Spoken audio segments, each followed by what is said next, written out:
नमस्कार दोस्तों, ढोल में पोल चैनल में आप सब मित्रों का हृदय से अभिनंदन करता हूं। दोस्तों, आज हम देखते हैं कि हिंदुओं के पतन का कारण उनका धर्म है और दूसरे हिंदुओं की जो है 19वीं शताब्दी तक तमाम जो है कुप्रथाएं मौजूद रहीं, जिनके कारण जो है समाज का और देश का बड़ा अहित होता था और उन्हें अंग्रेज़ों ने बंद किया। 19वीं शताब्दी के मध्य तक धर्म के नाम से प्रचलित उन विविध क्रूर और असभ्य कुप्रथाओं की ओर आज हम देखते हैं कि जो इस जाति के सभ्य होने में, हिंदू जाति के सभ्य होने में ही संदेह उत्पन्न कर देती हैं तथा जिन्हें ब्रिटिश सरकार ने कानून द्वारा बंद कर इस जाति का महा उपकार किया है। दोस्तों, पूर्ण जानकारी है दोस्तों आपके समक्ष रखता हूँ। हमारे इस हिंदू समाज में कितनी कुरीतियाँ थी 19वीं शताब्दी के मध्य तक, जिन्हें अंग्रेज़ों ने बंद किया। दोस्तों, उनको सोच के और पढ़ के और देख करके आज भी मन में एक सिहरन सी पैदा हो जाती है। कैसी कुप्रथाएं थी देखिए। पहली कुप्रथा थी रथ यात्रा। जगन्नाथ धाम में रथ यात्रा के समय कितने ही भक्तजन रथ के पहिए के नीचे मोक्ष प्राप्ति की आशा में जानबूझकर दबकर मर जाते थे।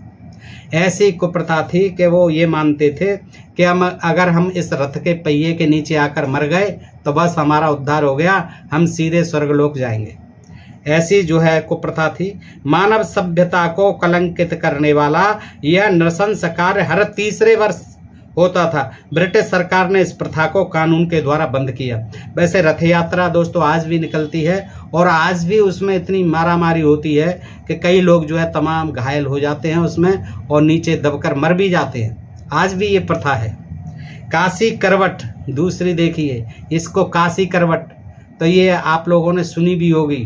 पहले जो है बताते थे लोग कि काशी करवट लेने चले जाते थे बुजुर्ग लोग।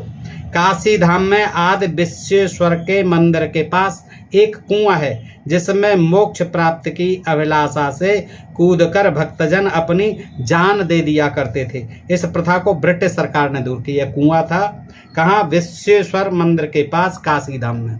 उस कुएं में गिर करके कूद करके लोग ये कहते थे कि हमारी मोक्ष की प्राप्ति हो गई। यानी जो घर के बुजुर्ग होते थे, जो भारी पड़ जाते थे पालन पोषण में, उनको ले जाते थे और उस कुएं में धकेल देते थे और ये बता करके चलो आपका जो उद्धार हो जाएगा, मोक्ष हो जाएगा। और इसके साथ ही कई लोग गंगा जी में जा करके वहीं काशी में, और उसको भी काशी करवट कहते थे, गंगा जी में बह जाते थे, आत्महत्या कर लेते थे घर वालों के देखते देखते। तो ये एक प्रथा भी अंग्रेजों ने बंद की। गंगा प्रवाह तीसरी, गंगा प्रवाह। अधिक अवस्था बीत जाने पर भी यदि कोई संतान न हुई तो कितने माता पिता यह मनौती करते थे कि यदि हमें संतान हुई तो हम अपने बच्चे को गंगा सागर की भेंट चढ़ाएंगे। देखिए कितनी ये क्रूर कुप्रथा थी कि बच्चा होने पर ये कहते थे कि अगर पहला बच्चा हुआ हमारे, यानी बच्चा होना प्रारंभ हो गया, तो हम पहले बच्चे को क्या करेंगे? गंगा सागर की भेंट चढ़ाएंगे। इस निष्ठुर मनौती को पूरी करने के लिए वे पहली संतान को गंगा सागर में छोड़ देते थे। देखिए गंगा सागर में फेंक आते थे जाकर के कि चलो अब तो हमारे बच्चे शुरू हो गए और हो जाएंगे। पहले बच्चे को वो जो है कि मनौती पूरी हो गई, गंगा सागर में फेंक आते थे। इस क्रूर प्रथा को ब्रिटिश सरकार ने ईस्वी सन 1835 में कानून द्वारा बंद कर दिया। चरक पूजा। दोस्तों, चरक पूजा भी बड़ी खतरनाक होती थी कि काली के मोक्ष अभिलाषी, काली के जो उपासक होते थे और जो मोक्ष के कामना करता होते थे, मोक्ष के अभिलाषी होते थे, वो क्या करते थे? वो जो उपासक होते थे उनके मेरुदंड में, यानी रीढ़ की हड्डी में आप देखो 2 लोहे के हुक धसा दिए जाते थे। 2 हुक जो है धसाकर उसके रस्सी के द्वारा एक चरखी के एक छोर से, एक झूला सा होता था और चरखी होती थी, चरखी के छोर से लटका देते थे उसे ऐसे बांध करके, और चरखी के दूसरे छोर में बंधी हुई दूसरी रस्सी को पकड़कर उस चरखी को खूब जोर से तब तक नचाते थे, यानी घुमाते थे, जब तक उस उपासक के प्राण पखेरु उड़ न जाए। देखिए उसमें दोनों हुक्कों में और रस्सी फंसा करके हुक फंसा करके उसको झूले नुमा उस पर चरखी पे झुला दिया जाता था बड़ी जोर से। ऐसे घूमते घूमते और तब तक घुमाया जाता था जब तक उसके प्राण पखेरु नहीं उड़ जाते थे। उसको क्या कहते थे? चरक पूजा। किसकी? काली की। अब सती के बारे में तो आपने सबने सुनाई है। 5वीं कुप्रथा आई है सतीदाह।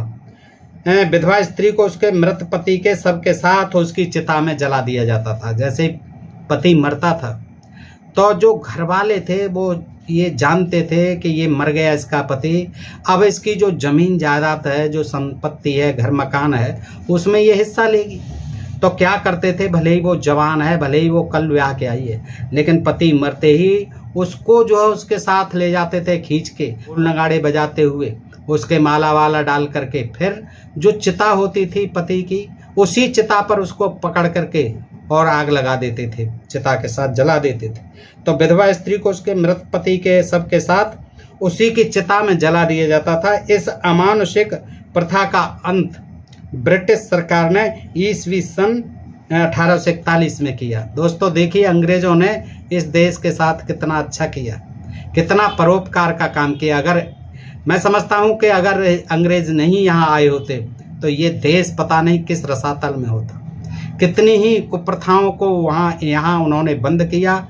यहाँ शिक्षा का प्रचार प्रसार किया। तमाम यातायात के साधन, रेल और तमाम ये सुविधाएं जो है बस मार्ग और मोटर आदि, इनकी उन्होंने बहुत व्यवस्था की। व्यापार करना यहाँ के लोगों को सिखाया। सब तरह से जो है संपन्न बनाने का काम किया दोस्तों। और ये कुप्रथाएं थी, इनसे भी मुक्त कराया। कन्यावध देखिए, उड़ीसा और राजपूताना में कुलीन क्षत्रिय कन्या के जन्म होने पर तत्काल ही उसकी मृत्यु कर दी, उसकी हत्या कर दी जाती थी। और क्यों कर दी जाती थी? कि अगर ये जिंदा रहेगी तो हमें किसी को अपना दामाद बनाना पड़ेगा, किसी को समधी ससुर बनाना पड़ेगा और उसके हमें पैर छूने पड़ेंगे। ये जो है मेंटलिटी थी लोगों। और ये कहाँ ज़्यादा थी? वैसे तो सारे देश में थी, लेकिन उड़ीसा और राजपूताना में ये जो है कुलीन क्षत्रिय कन्या जो होती थी, उसके जन्म होते ही तत्काल उसको मार दिया जाता था। क्योंकि इस पर जो है उनका सिर झुकता। किसी को दामाद बनाने पर उसके चरण स्पर्श करने पड़ते, किसी को ससुर बनाने पर उसके आगे सिर झुकाना पड़ता।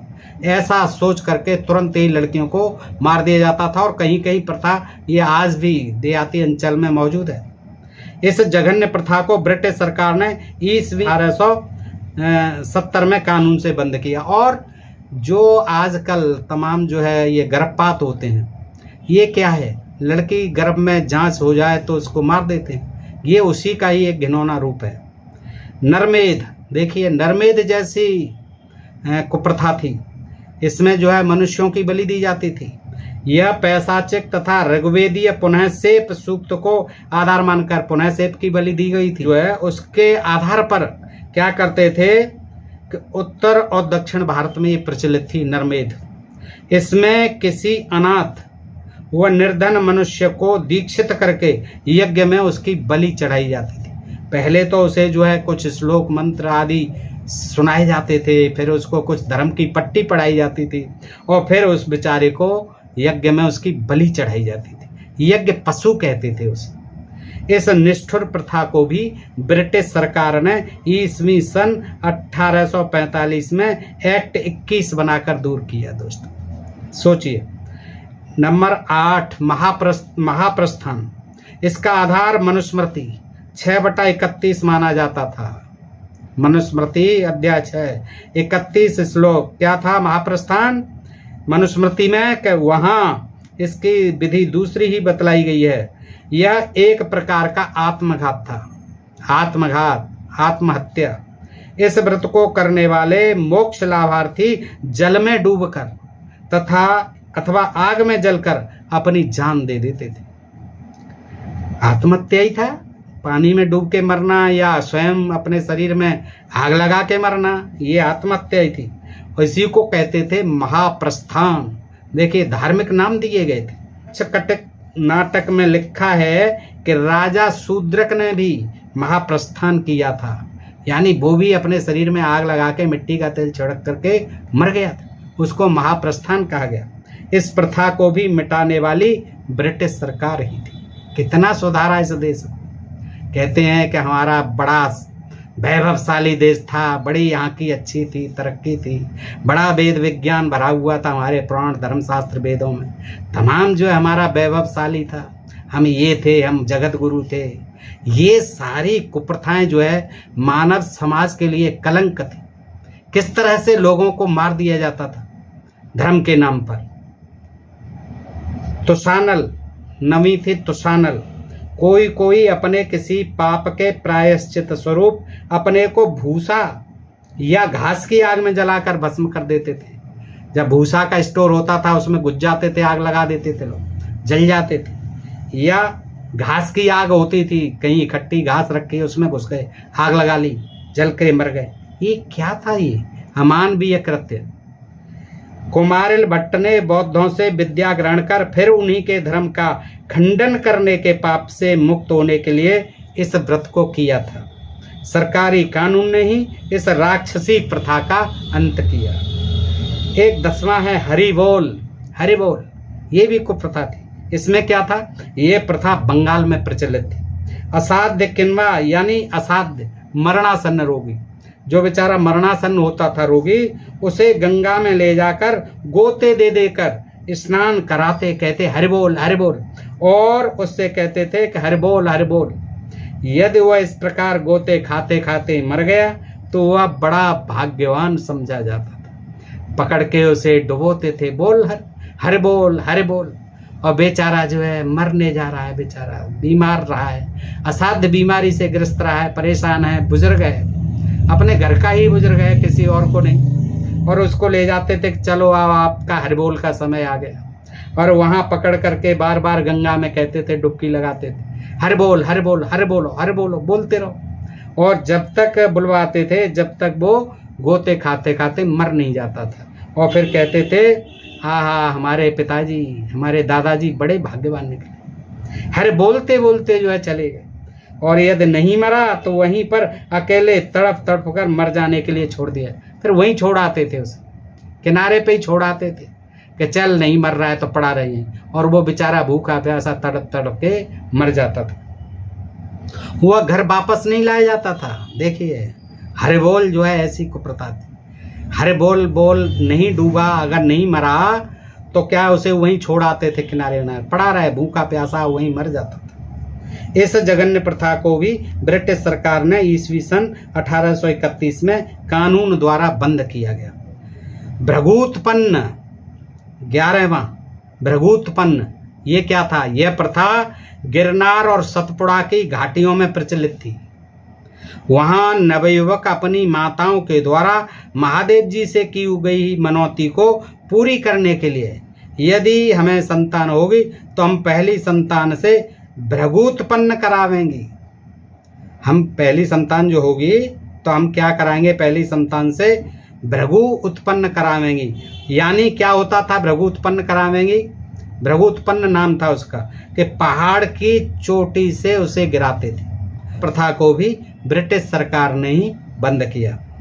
धरना 12वां और अंतिम, याचक लोग विष या शस्त्र हाथ में लेकर, याचक लोग यानी भिखारी लोग विष जहर या शस्त्र हाथ में लेकर गृहस्थों के द्वार पर बैठ जाते थे और उनसे यह कहते थे कि हमारी अमुक कामना को पूरी करो, नहीं तो हम जान दे देंगे। हमें भैया 5 किलो आटा दो, हमें 1 किलो जो है 1 सेर घी दो, उस समय सेर चलते, या हमें ये दो, वस्त्र दो, दान दो, ये दो वो दो, सोना दो, चांदी दो, नहीं तो देखिए ये हम जहर लेके बैठे हुए हैं, ये हाथ में खंजर लेके बैठे हुए हैं, अभी घुसड़ते हो आपके द्वार पर ही मर जाएंगे, अभी हम फंकते हैं जहर को मर जाएंगे। इस तरह से वो डराते थे लोग और इसको धरना कहते थे। वो धरना दे करके बैठ जाते थे तो बेचारे गृहस्थी को उसकी अनुचित इच्छाएं भी पूरी करनी पड़ती थी कि जी अभी मर जाएगा, हमें पाप लगेगा। आजकल तो दो देंगे उसमें कि भाग यहाँ से हैं। तो इस प्रथा को भी भोले भाले लोग थे, अंधविश्वासी लोग थे, बेचारे क्या करते, उसने जो कह दिया उसकी जो है मनौती को पूरा करते थे, जो उसने मांग लिया, जो उसने कामना कर दी, नहीं तो मैं मरता हूँ। इस प्रथा को भी ब्रिटिश सरकार ने ईस्वी सन 1820 में कानून से बंद किया। दोस्तों बताइए ये प्रसंग आपको कैसा लगा? अच्छा लगा हो तो अपने मित्रों को भी बताएं कि देखिए हमारा हिंदू धर्म कितना महान है, हिंदू धर्म में क्या क्या होता था। वो अंग्रेज नहीं आते तो आज तक इस धर्म का ही सुपड़ा साफ हो जाता। यहाँ कोई इस हिंदू धर्म को मानने वाला ही नहीं बचता, सब ऐसे ही मर जाते किसी न किसी कुप्रथा से दोस्तों। लेकिन हमको बड़ा अपने को सौभाग्यशाली मानना चाहिए और उनको बार बार जो उनका कृतज्ञ होना चाहिए, उनको धन्यवाद देना चाहिए कि वो हमारे देश में आए और यहाँ के देशवासियों को उन्होंने जीना सिखाया। सब तरह से यहाँ के लोगों का उन्होंने विकास किया, शिक्षित बनाया उन्हें, और जितनी भी कुप्रथाएं थी, अंधविश्वास थे, पाखंड थे, उन पर रोक लगाई। और यही कारण था कि उस समय के जो पाखंडी अंधविश्वासी हिंदू जो उनका विरोध करते थे और ये कभी नहीं चाहते थे कि यहाँ अंग्रेज आएँ। और ये स्वराज के लिए नहीं बल्कि इसीलिए नफरत करते थे अंग्रेज़ों से कि ये हमारी जो कुप्रथाएं, हमारे जो अंधविश्वास हैं, ये पाखंड हैं, इन्हें बंद कर रहे हैं। दोस्तों बताइए प्रसंग आपको कैसा लगा? अच्छा लगा हो तो अपने मित्रों को अधिकाधिक शेयर करें और आपने प्रिय चैनल ढोल में पोल को आप सब्सक्राइब करते रहें। फिर मिलते हैं अगले वीडियो में ऐसे ही किसी प्रसंग के साथ। तब तक आप सभी मित्रों को नमस्कार, जय हिंद, जय भारत दोस्तों।